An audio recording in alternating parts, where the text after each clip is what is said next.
Assalamualaikum warahmatullahi wabarakatuh. Salam sehat dan bahagia. Kembali lagi di channel Madrois Ali Yusuf. Oke, seperti biasa yang akan saya bahas masih tetap seputaran kesehatan lambung, GERD, dan situs kosmetis. Dan di video kali ini yang akan saya bahas itu motivasi lah. Motivasi untuk penderita asam lambung, GERD, dan situs kosmetis. Oke, sebelum kita lanjut ke pembahasannya, buat teman-teman yang baru gabung di channel Madrois Ali Yusuf ini ya, alangkah baiknya untuk subscribe dulu ya teman-teman, biar channel ini bisa lebih berkembang dan pastinya bisa lebih semangat juga untuk saya membuat video-video terbaru tentang seputaran kesehatan asam lambung, GERD, dan situs kosmetis. Oke, buat teman-teman yang udah subscribe, saya ucapkan terima kasih banyak ya teman-teman. Jadi gini teman-teman, asam lambung itu ya gampang-gampang susah lah. Gampangnya kalau misalkan kita udah ngerti, ya udah paham tentang penyakit ini, itu sangat mudah teman-teman.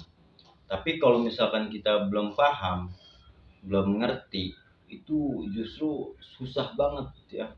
Bahkan banyak teman-teman dan diri saya sendiri juga ya pernah merasakan putus asa gitu ya dengan penyakit asam lambung ini, karena dalam waktu berkepanjangan tidak kunjung sembuh.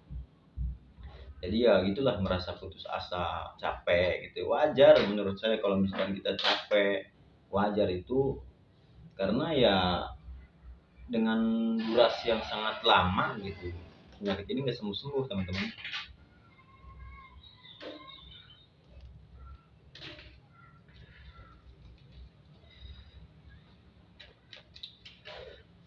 Jadi sangat wajar teman-teman, nggak bisa menyalahkan siapa-siapa gitu ya. Kalau untuk putus asa semuanya juga pasti. Bahkan mentor-mentor kita yang terdahulu yang udah sembuh, yang sekarang jadi youtuber juga ya, membuat video-video motivasi untuk asam lambung, sama mereka juga pernah merasakan yang namanya putus asa, capek gitu ya, menghadapi penyakit ini. Karena ketidaktahuannya gitu ya dulu ya, sebelum kita paham tentang penyakit asam lambung ini, sama semuanya juga pasti merasa capek, lelah ya. Setiap hari sensasi demi sensasi kita rasakan ya, nggak ada yang mengerti, nggak ada yang paham lah tentang penyakit ini ya, nggak ada yang mengerti tentang keadaan kita gitu ya. Bahkan jangankan orang lain, orang terdekat kita pun gitu ya, dari lingkungan keluarga kita itu sama, nggak ada yang mengerti, kadang nggak ada yang peduli gitu ya. Jadi kurang support dari keluarga itu sangat sulit juga untuk kita bangkit, untuk kita sembuh dari asam lambung itu sangat sulit ya, apalagi tidak ada support dari keluarga, itu sangat sulit sekali. Makanya ya tempat satu-satunya gitu ya, tempat kita mengeluh, tempat kita ngadu ya ke Sang Pencipta gitu ya. Kalau buat umat muslim mungkin ke Allah ya Subhanahu wa taala ya. Jadi ya itulah tempat kita mengadu, tempat kita meminta ya, meminta kesehatan lah, karena penyakit ini ya dari Allah juga kan ya, yang memberikan kita penyakit ini, dan pastinya juga Allah juga yang bisa menyembuhkan penyakit ini. Jadi kalau misalkan belum waktunya kita untuk sembuh ya sabar aja gitu ya, pasti juga akan ada kesembuhan. Yang penting teman-teman mau belajar ya, mau mempelajari lah tentang penyakit ini, begitu. Mau mempelajari tentang penyakit ini, karena semuanya juga butuh proses teman-teman. Mentor-mentor kita juga sama ya, dulu mentor-mentor kita juga semuanya belajar gitu, mempelajari, sama dari YouTube juga ya, sama. Jadi kita pelajari, kita pahami ya tentang penyakit asam lambung ini kayak gimana kita harusnya. Jadi setiap apa yang mentor-mentor kita ucapkan itu ya kita lakukan, karena mereka juga pernah merasakan gitu ya, pernah mengalami penyakit asam lambung ini. Makanya saya juga buat video ini biar ya seenggaknya bisa ya syukur-syukur bisa membantu untuk kesembuhan teman-teman gitu ya. Semoga semuanya juga dikasih kesehatan selalu oleh Allah Subhanahu wa taala. Semoga cepat disembuhkan lah ya penyakit ini, karena sungguh sangat menyiksa banget teman-teman. Dan alangkah baiknya juga teman-teman kalau melihat video ini, ajaklah orang terdekat teman-teman ya, kalau misalkan keluarga ataupun teman-teman ya, biar mereka itu tahu gitu apa yang kita rasakan selama ini gitu. Soalnya mereka itu kan nggak tahu, ya taunya kita itu sehat ya. Soalnya nggak kelihatan kayak orang sakit gitu, malah kelihatannya kayak orang males ya. Sama saya juga dulu bahkan sering dibilang pemalas, padahal mereka tahu sebelum saya terkena penyakit asam lambung ini saya itu kerjanya kayak gimana gitu ya.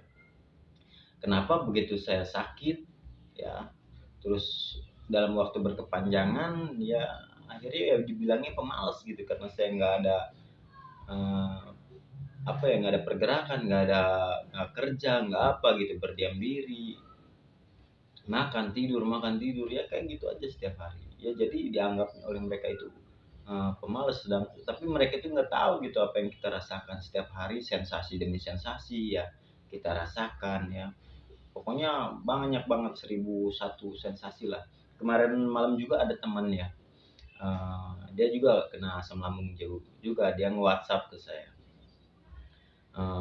Ini kok katanya kalau malam katanya perut suka begah gitu ya. Ini gimana kok kayak gini terus ya? Ya saya kasih solusi ya, saya kasih arahan lah untuk kayak gini ya udah.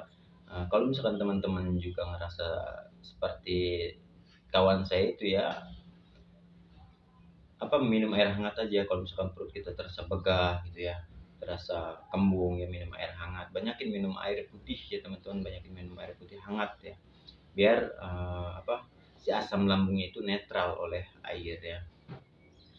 Terus dia bikin apa, kata-kata di story WA ya, WhatsApp, katanya mungkin orang lain lihat saya ini seperti orang sehat ya, seperti orang sehat ya, tetapi mereka itu nggak tahu apa yang saya rasakan gitu selama ini.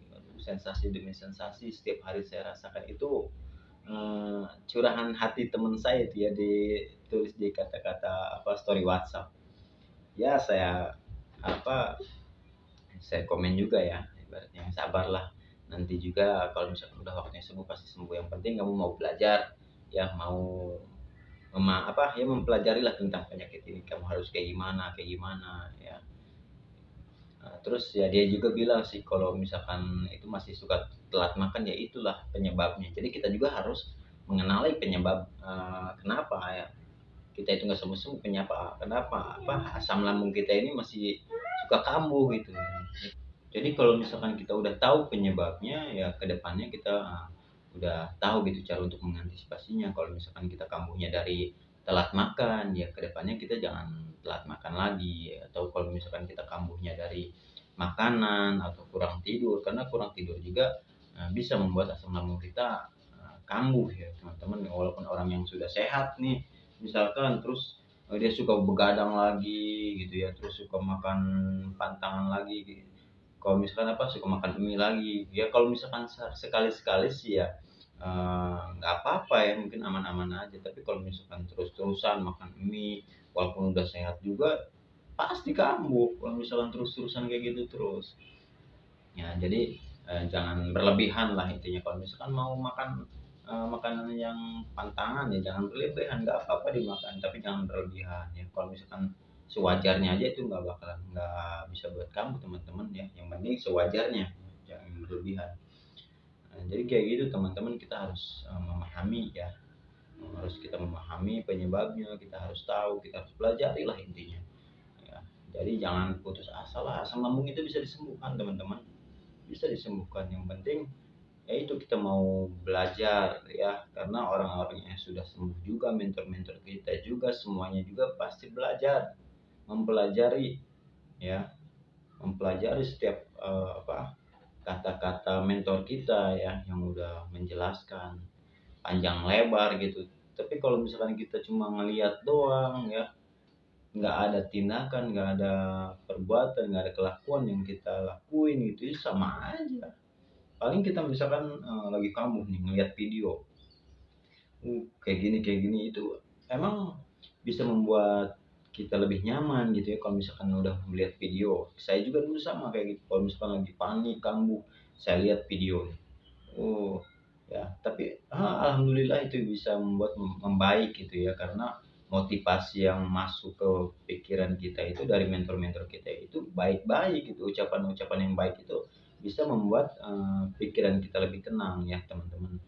Jadi ya itulah, kalau misalkan kita mau sembuh dari asam lambung sebenarnya mudah teman-teman. Kita cukup untuk membuat hati dan pikiran kita itu selalu bahagia ya, nggak usah mikirin hal-hal yang aneh-aneh kayak takut mati lah, takut ini, takut itulah. Kalau yang namanya takut mati semuanya juga pasti mati ya, nggak tahu kapan-kapannya juga ya, semua pasti takut mati. Tapi jangan berlebihan juga gitu, nggak usah dipikirin-pikirin ya, semuanya juga pasti takut mati teman-teman ya, tapi nggak berlebihan ya, nggak usah mikirin hal-hal yang belum tentu terjadi, takut inilah takut itulah. Ya udah, kalau misalkan terjadi ya terjadi gitu, nggak usah dipikirin. Kayak orang-orang misalkan sehat ya, dia nggak pernah mikirin apa-apa kan, orangnya nyantai-nyantai aja. Tapi kalau emang si orang-orang sehat itu kecemasan yang berlebih gitu, kalau misalkan mendengar orang meninggal aja langsung tak panik, takut ya, langsung gemeteran segala macam apa, padahal cuma mendengar doang kan. Jadi kita juga harus melatih teman-teman ya, melatih mental kita biar ya biar terlatih lah, biar nggak takutan lagi ya, biar nggak gampang panik. Soalnya kalau misalkan nggak dilatih, kita terus-terusan kayak gitu sampai kapan teman-teman mau kayak gini gitu ya, nggak bakalan bisa sembuh-sembuh teman-teman kalau misalkan teman-teman nggak mau bergerak, nggak mau melatih ya.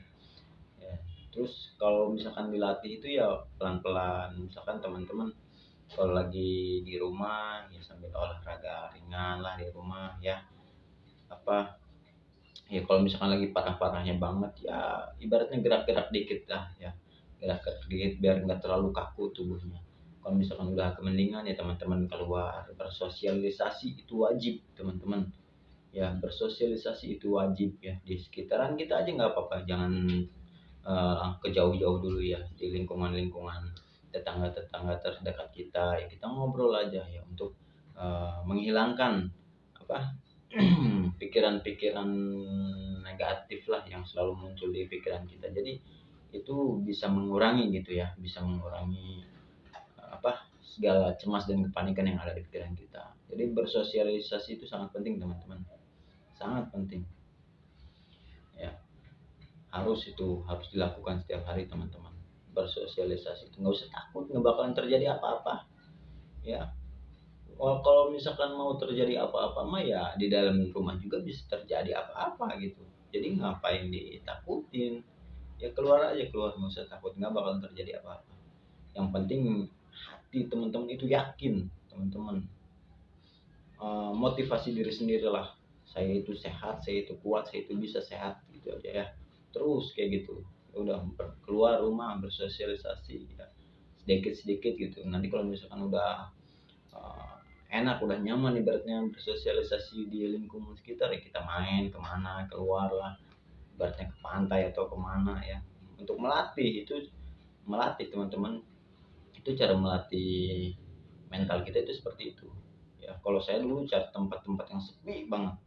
Kalau di tempat saya kan itu kalau lagi ini di tengah sawah gitu ya kan, ada gubuk-gubuk gitu ya tengah sawah ya, saya ke tengah sawah. Persawahan di tempat saya kan luas teman-teman ya, jadi ya saya di tengah-tengah sawah aja sendiri, nggak ada siapa-siapa. Ada orang juga kadang jauh banget ya, itu lagi nyangkul entah lagi apalah di yang namanya juga di sawah ya. Ya saya seperti itu sama teman-teman ya. Untuk melatih mental itu kita harus mau melatihnya, karena kalau nggak dilatih ya gimana mau bisa kayak gitu gitu ya.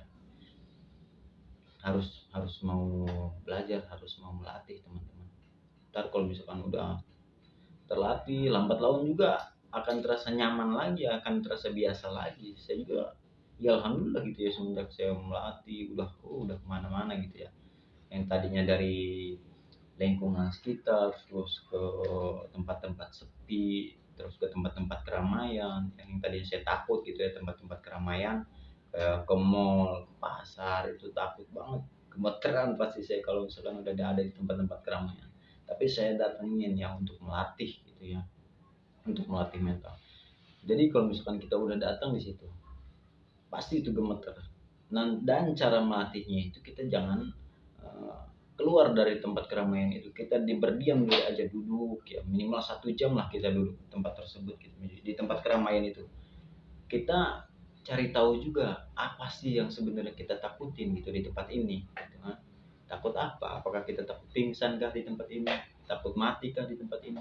Kita tunggu selama 1 jam atau 2 jam di tempat itu, terjadi nggak ibaratnya apa yang ada di pikiran kita yang namanya takut pingsan, takut meninggal, itu terjadi nggak? Kalau misalkan dalam waktu 1 atau 2 jam itu tidak terjadi gitu ya, ya udah nggak usah ditakutin lagi gitu ya. Saya juga dulu sama seperti itu, saya melatihnya gitu seperti itu teman-teman. Saya datang di tempat-tempat keramaian ya, saya diam diri, saya melihat kanan kiri ramai banget kan ya, udah badanmu udah gemeter tapi saya tetap diam gitu di tempat tersebut. Saya melatih gitu mental saya ya, saya latih mental saya terus gitu setiap hari gitu ya. Saya datangin lagi dan alhamdulillah gitu sampai sembuh gitu ya sekarang, alhamdulillah teman-teman. Jadi harapan saya buat video ini juga ya, pengen teman-teman juga bisa sembuh ya, pengen banget ya ibaratnya video-video saya ini bermanfaat gitu untuk teman-teman. Alhamdulillahnya kalau bisa sampai sembuh total teman-teman, alhamdulillah banget, seneng banget saya ya. Ya udahlah, mungkin saya tutup dulu video ini ya. Semoga bermanfaat ya. Assalamualaikum warahmatullahi wabarakatuh.